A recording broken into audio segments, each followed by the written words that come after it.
কলঘৰ কৰ্তৃপক্ষই আমাৰ উৎপাদিত কেঁচা কৰিব লাগিব।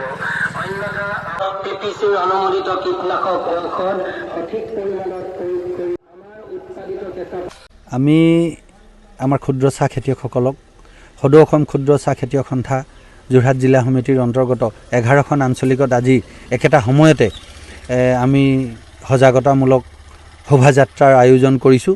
আমাৰ পশ্চিম যোৰহাট, তিতাবৰ, চুঙি, মৰিয়নি, চেলেং, এই আমাৰ পূব যোৰহাট আৰু এনেকৈ কৰি 11খন আঞ্চলিক আছে। আমি একে সময়তে আঞ্চলিক সমিতিৰ বিষয়ববীয়া সকলোৱে মিলি, জিলা সমিতিৰ বিষয়ববীয়া সকলোৱে মিলি আমাৰ গাঁৱে ভূঞে চুকে কাণে থকা যিখিনি আমাৰ ক্ষুদ্ৰ চাহ খেতিয়ক বন্ধুসকল আছে তেখেতসকলৰ ঘৰত যাতে আমি আমাৰ দৰৱৰ, নিষিদ্ধ দৰৱৰ আৰু যিখিনি দৰৱ আমি ব্যৱহাৰ কৰিব পাৰিম তাৰ পুস্তিকা বনাই আমি ঘৰে ঘৰে দিয়াৰ ব্যৱস্থা কৰিছোঁ।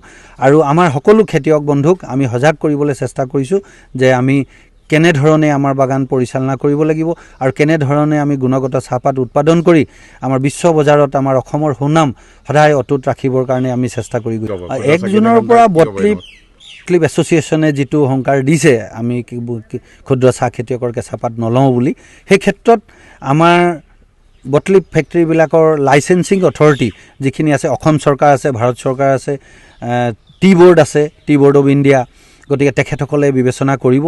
কাৰণ অসমত 2 লাখৰ ওপৰত আমি ক্ষুদ্ৰ চাহ খেতিয়ক আৰু লগতে আমাৰ লগতে প্ৰায় 20-25 লাখ মানুহে একেলগে আছে।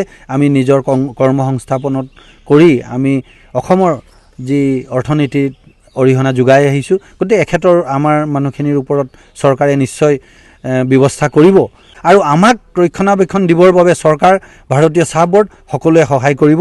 আমি আশাবাদী অনাগত দিনত যাতে এই 1 তাৰিখৰ যিটো বন্ধ সেইটো প্ৰত্যাহাৰ হ'ব বুলি আমি আশা কৰিছোঁ।